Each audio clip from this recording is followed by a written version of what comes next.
드래곤볼의 인조인간 18호를 닮은 외모로 화제를 모으고 있는 히라타 이츠키. 그녀는 제2의 론다 로우즈를 꿈꾸는 소녀로 전세계 MMA 팬들의 기대와 관심을 한몸에 받고 있는 스타파이터인데요. 유도 베이스의 스타일부터 타고난 신체 능력과 매력적인 외모를 모두 갖춘 히라타는 현재 일본과 원 챔피언십에서 가장 밀어주고 있는 파이터이며 그런 기대에 걸맞는 성과를 나타내고 있습니다. 그럼에도 함서희 선수와의 대결에서 개체에 실패하고도 뻔뻔함을 유지하던 히라타는 국내에서만큼은 엄청나게 욕을 먹고 있으니 격투기도 잘하고 인기도 많으면서 도대체 왜 이런 행동을 하는 것인지 오늘 영상을 통해 알아보겠습니다. 시청자 여러분 안녕하십니까, 차도루입니다. 투기 종목, 다시 말해 싸움과 관련된 스포츠를 좋아하신다면 저희 차도루 채널 구독하기 잊지 말아주세요. 1999년 8월 24일 일본 도쿄에서 태어난 히라타 이츠키. 초등학교 1학년 때부터 오빠를 따라 유도를 배우기 시작한 히라타는 부모님의 엄격한 교육 아래 상당히 통제된 학창시절을 보냈습니다. 자식들을 운동선수로 키우기 위해 적극적으로 참여했던 부모님은 정해진 규칙을 따르는 것을 최우선으로 강조했는데요. 히라타는 한창 꾸미는 것을 좋아할 사춘기 때도 머리 한번 길러본 적이 없었고 이기지 못한다면 의미가 없다는 말을 매일같이 들으며 유도 연습에 전투적으로 매진하였습니다. 그 덕분인지 초등학교 5학년 때 전국대회에서 3위를 기록한 히라타. 그녀는 중학생이 되자 오빠와 함께 기숙사 생활을 시작했고 주 6일씩 훈련에 참여하여 올림픽 출전의 꿈을 키웠습니다. 당시 히라타는 던지는 기술보다 삼각조르기 같은 서브미션을 좋아했다고 하는데요. 보통 선수들과는 달리 상대를 눌러놓거나 관절기로 제압하는 데 관심이 있었다는 그녀는 유도의 제한된 규칙에 대해 언제나 답답함을 느꼈다고 합니다. 그렇게 자신만의 독특한 스타일을 추구하고 유도 유망주로 평가받던 히라타. 그런 그녀에게 엄청난 시련이 찾아오게 되었으니 그것은 바로 전방 십자인대 파열이었습니다. 어릴 때부터 혹독하게 해왔던 훈련이 오히려 발목을 잡게 된 것인데요. 중학교 1학년 때 파열을 당하면서 오랫동안 재활치료를 해야 했던 히라타는 회복이 완전치 않은 상황에서도 운동을 고집했고 그 결과 반대편 무릎까지 파열되면서 훈련보다 재활에 많은 시간을 쏟아야 했습니다. 이로 인해 고등학교 시절마저 무릎 부상에 시달려야 했던 히라타. 사실상 올림픽 출전의 가능성이 없다고 판단한 그녀는 결국 성인이 되자마자 유도를 그만두었습니다. 대신 히라타는 평소에 관심을 가져왔던 종합격투기를 해보기로 결심하는데요. 우연하게도 자신의 배경에 꼭 맞는 좋은 스승님을 만나게 되는데 그는 바로 요코타 카즈노리입니다. 어느 날 집에서 가장 가깝다는 이유로 K-클랜이라는 체육관을 찾아간 히라타. 알고 보니 그곳은 유도 선수 출신이자 원 챔피언십 프로파이터인 요코다 카즈노리가 운영하는 곳이었고 히라타의 유도 기술을 아깝게 여긴 요코타는 그녀를 프로 선수로 만들기 위해 열정을 다해 지도해 주었죠. 그러나 이때까지만 해도 히라타는 프로 선수가 될 생각이 전혀 없었다고 하는데요. 난생 처음 운동선수 생활에서 벗어난 그녀는 하고 싶은 것을 다 할 수 있는 즐거움에 푹 빠져 있었고 심지어 아르바이트에도 큰 재미를 느껴 격투기 선수가 될 생각이 전혀 없었다고 하는데요. 그러던 히라타가 진지하게 격투기 선수가 되기로 결심하게 된 것은 바로 의외로 아버지의 강요 때문이었습니다. 어느 날 아버지와 함께 원 챔피언십 오디션 프로그램인 격투 대리 전쟁을 보고 있던 도중 다음 시즌이 여성부로 진행되는 것을 알게 되었고 딸의 운동 경력을 아쉬워하던 아버지는 히라타를 반강제적으로 참여시킨 것이죠. 그럼에도 히라타는 시합에서 이기지 못할 것이라는 생각에 그리 진지하게 임하지 않았다고 하는데요. 그런 태도에 화가 난 요코타 관장이 히라타를 집중적으로 관리해주면서 어쩔 수 없이 모든 생활을 청산하고 다시 운동선수의 길을 걷게 되었습니다. 덧붙여 말씀드리자면 SNS를 통해 히라타의 외모를 알게 된 격투기 관계자들이 그녀의 상품성을 높게 평가하여 격투기 선수가 될 것을 적극적으로 설득했다고 합니다. 즉 본인을 제외한 주변의 모든 사람들이 히라타가 격투기 실력만 갖춘다면 스타파이터가 무조건 될 것이라는 확신을 갖고 있었는데요. 이게 참 인생이 어렵고 또 재밌는 게 자신의 길을 가끔은 본인만 모르고 있을 때가 있는 것 같습니다. 그렇기 때문에 주변과 환경이 그만큼 중요한 것이겠죠. 아무튼 그렇게 오디션 프로그램에 참여에 앞서 아마추어 시합을 경험하게 된 히라타. 그녀는 선수들의 실력이 들쑥날쑥한 여성부에서 한 가지 확실한 무기가 있는 것이 얼마나 무서운 것인지를 보여줍니다. 상대의 마구잡이식 공격에도 대처하지 못하는 히라타. 다소 어설픈 주먹이지만 근육에서 나오는 펀치력이 심상치 않습니다. 뒤를 잡힌 순간 그대로 맺혀버리는 히라타. 견누르기를 고집하는 대신 안정적으로 사이드 포지션을 가져갑니다. 발 뒤축 후리기로 시원하게 넘겨버리는 히라타. 유도 선수 시절 누르기를 연마했던 시간들이 유용하게 쓰이고 있습니다.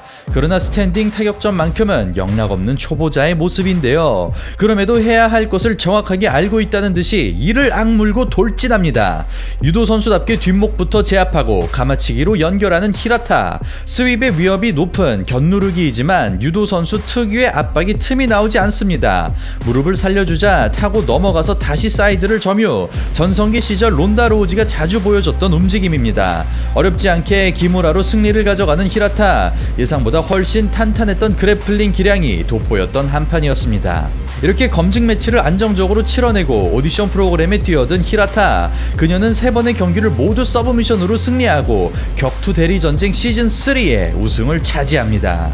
그 결과 히라타는 원 챔피언십과의 계약과 함께 드래곤볼의 인조인간 18호와 닮은 외모로 반짝 인기를 얻는데요. 스타를 만들기에 열을 올리는 일본 문화의 특성상 그녀는 신인 선수들에 비해 특별한 대우를 받게 되었고 아오키 시냐를 비롯한 수많은 선수들이 히라타의 실력 향상을 위해 큰 도움을 주게 됩니다.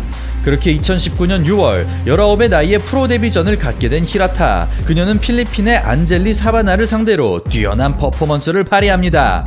기본 스탠스부터 깔끔하게 다듬어진 히라타. 킥체크 동작에도 망설임이 없습니다. 접근을 경계하며 앞손 싸움을 걸어주는 사바날. 무리하지 않는 히라타. 견제성 킥으로 점수를 가져갑니다. 카운터 타이밍을 정확하게 읽어내고 침착하게 따라붙는 히라타. 풀 카운터 동작까지 몸에 완전히 익은 모습이죠. 사우스포를 상대로 뒷손부터 활용하는 모습에서 탄탄한 기본기를 엿볼 수 있는데요. 타격전에 자신감이 생기자 보다 과감하게 전진하고 있습니다. 붙잡지 못하도록 링을 크게 돌아보지만 묵직한 한방이 없는 사바날. 그래플러에게 압박감을 심어줄 수 없다면 많은 활동량을 바탕으로 포인트 게임밖에 방법이 없습니다. 그마저도 원거리 킥을 통해 앞서가는 히라타. 코너로 몰아놓는 순간 드디어 숨겨둔 무기를 꺼냅니다. 오금 당기기로 어렵지 않게 넘어뜨리는 히라타. 힘이 느껴지는 크로스 페이스, 가드 패스까지 이어집니다. 마음 편히 두들기는 히라타. 고립된 오른팔을 놓치지 않고 그대로 키락을 잡아내면서 프로 데뷔전을 화려하게 장식합니다. 상대인 안젤리 사바날의 실력이 다소 떨어지는 것은 사실이지만 1년 전인 아마추어 시합 때와 비교하면 완전히 다른 사람이 돼서 나타난 히라타. 때마침 간판 스타인 안젤라 리가 출산으로 휴식기를 가지게 되자 모든 이목은 히라타로 집중되고 그녀는 원 챔피언십의 노골적인 푸시를 받습니다. 이 부분을 알 수 있는 점이 바로 다음 경기의 상대인데요. 안젤리 사바날에게도 패배했던 리카 이시게라는 선수로 4승 3패의 전적을 가지고 있지만 승리한 4명의 선수 중 3명이 단 1승도 거두지 못한 선수들입니다. 그런 특별 배우를 받은 만큼 보다 화끈한 그림을 만들어야 하는 히라타. 떨어지는 순간 라이트 한 방이 크게 들어가면서 초반부터 승기를 잡습니다. 앞뒤 재는 거 없이 터프하게 밀어붙이는 히라타. 견누르기에서 브릿지 타이밍을 가드 패스로 활용. 기술과 근력 모두에서 상대방을 압도합니다. 기존의 중심이 깔린 자세에서 높은 스탠스로 변화를 준 히라타. 킥캐치에 이은 오른손 단발. 사각으로 머리 빼며 추가타까지 넣어줍니다. 그라운드는 물론이고 스탠딩에서도 자신감이 넘치는 히라타. 굳이 그래플링을 고집하지 않으며 실전에서 펀치 감각을 익힙니다. 오버핸드에 이은 뒷목 캐치, 그대로 방향을 틀어 밀어버리는 히라타. 격이 다른 운동 능력에 이 시기에 전이가 사라지고 허벅지 압박으로만 탭을 받아내는 희귀한 그림으로 마무리됩니다. 이렇게 2경기 연속으로 원사이드한 경기를 보여주며 순조로운 출발을 알린 히라타. 하지만 다음 시합에서 아무도 예상하지 못한 문제점을 드러내는데요. 그것은 바로 개체 실패입니다. 아톰급 한계 체중인 52kg을 맞추지 못하면서 53.4kg의 계약 체중으로 변경된 것인데요. 이로 인해 유도 선수 시절 57kg에서 60kg급으로 활동했던 히라타에게 아톰급은 다소 무리라는 의견이 나오기도 했습니다. 참고로 절대로 실드를 치는 건 아니고요. 어릴 때부터 부상을 달고 살았던 히라타 선수는 유도 선수 시절 건강상의 문제로 감량을 단 한 번도 해보지 않았다고 합니다. 어쨌거나 개체를 실패하고도 특혜를 받은 만큼 경기력으로 보답해야 하는 히라타. 압박하는 양상이 자연스럽게 펼쳐진다는 것은 단순히 그래플링 때문이 아니라 히라타의 펀치력이 위협적이라는 것을 말해줍니다. 대수롭지 않게 빈틈을 찔러주는 모습에서 만만치 않은 기량이 느껴지는 크롤리. 전 경기와 마찬가지로 높은 스탠스의 히라타. 시야를 넓게 가져가기 위함으로 보입니다. 태클 실패로 니킥을 허용하지만 꿋꿋하게 전진하는 히라타. 원거리 견제로 타이밍 끊어주는 크롤리. 그동안의 상대들과는 격이 다른 실력입니다. 앞손 페이크에 이은 바디 스트레이트로 대치 상황에서 이득을 가져가는 크롤리. 접근전을 피해야 하는 입장에서 최고의 방법만을 선택합니다. 깨끗한 유효타에도 흔들리지 않는 히라타. 처음으로 시도하는 레슬링식 태클. 실패하자 팔 끌기에 이어 시원한 밭다리로 연결합니다. 레슬링과 유도 기술이 적절하게 배합된 히라타. 아직까지 무르익지 않은 발차기도 의도적으로 섞어주는 듯 보입니다. 준비해온 기술들을 꺼림낌 없이 낼 수 있다는 것은 신인이지만 정신력이 남다르다는 것인데요. 이렇게 자신감 넘치는 태도 역시 론다 로우지와 상당히 흡사한 부분입니다. 무조건적으로 파고 들어가는 게 아니라 킥부터 착실하게 공략하는 히라타. 카운터를 맞자마자 기습적인 니탭 시도. 왼팔을 끝까지 놔주지 않으면서 허리 후리기가 장렬합니다. 그래플링 공방이 계속되자 체력에서 월등한 우위를 보이는 히라타. 더블랙까지 섞어주며 다채로운 기술들을 쏟아내고 묵직한 파운딩으로 경기를 마무리 짓습니다. 이거는 좀 개인적인 추측인데요. 히라타의 격투기 실력이 비약적으로 성장한 이유는 그녀의 사생활과 좀 연관이 있는 것 같습니다. 바로 야마모토 노리후미의 조카이자 야마모토 미유의 아들인 에르손 야마모토와 교제를 시작한 것이죠. 아마도 MMA 파이터로 활동 중인 에르손에게 여러모로 도움을 받은 것 같은데요. 2020년 12월 소속팀을 떠나 아예 야마모토 노리후미 체육관으로 옮기면서 보다 다양한 기술들을 습득하게 됩니다. 그리고 다음 시합에서 나카무라 미쿠를 만나게 된 히라타. 처음으로 경험하는 케이지 경기이지만 오히려 케이지를 활용하여 테이크다운에 성공하고 파워풀한 더블렉으로 기선을 제압합니다. 굳이 유도에 집착하지 않고 타이밍 태클까지 선보이는 히라타. 이번에도 역시 일방적인 승부를 펼친 끝에 무패 행진을 이어갑니다. 그런 히라타에게 드디어 챔피언이 될 수 있는 기회가 찾아오는데요. 타이틀전의 후보를 뽑기 위해 원 챔피언십에서 아톰급 8강 그랑프리를 개최한 것이죠. 평소에 비해 절제된 모습을 보여주던 히라타는 5승 1패의 앨리스 앤더슨을 상대로 무난한 판정 승리를 거두는데요. 그러나 고열로 인해 다음 시합을 기권하게 되면서 챔피언 안젤라 리와의 대박 매치가 다른 선수에게 넘어가고 맙니다. 그 뒤 2022년 3월 마찬가지로 신예 파이터인 지힌 라즈완과 싸우게 된 히라타. 데니스 잠보안가와도 명승부를 만들어냈던 지힌 라즈완은 분명 히라타의 커리어 사상 최강의 적수임이 틀림없었습니다. 그동안 약한 상대만을 만났다는 평가를 뒤집을 수 있는 절호의 기회. 그러나 초반에 발생한 이란만으로도 라즈완의 기량이 심상치 않아 보입니다.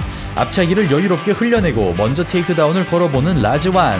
언제나 압박하던 양상에서 입장이 뒤바뀌자 자신만만하던 히라타의 얼굴에도 긴장감이 엿보입니다. 모두가 피해가던 그래플링 싸움을 과감하게 걸어주는 라즈완. 자랑하던 허벅다리마저 무위에 그치고 케이지 컨트롤에서도 빠져나오지 못합니다. 그럼에도 끝끝내 허리 후리기에 성공하며 분위기를 뒤집어내는 히라타. 하이페이스의 압박에 라즈완의 체력이 떨어지고 시간이 흐를수록 감을 잡아가기 시작합니다. 멋진 브라질리언 킥에 이어 후속타까지 집어넣는 히라타. 이에 라즈완이 레슬링 압박으로 반격하면서 치열한 공방전이 펼쳐집니다.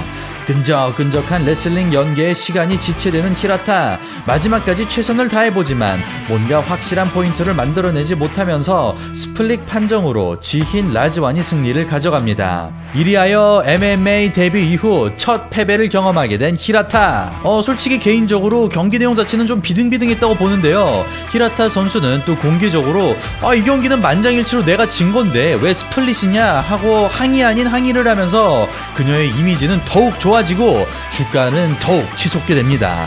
그러나 히라타의 겸손하고 좋은 이미지는 얼마 가지 않아 무너지고 마는데요. 이어지는 린 허친과의 경기에서 또다시 개체에 실패한 것이죠.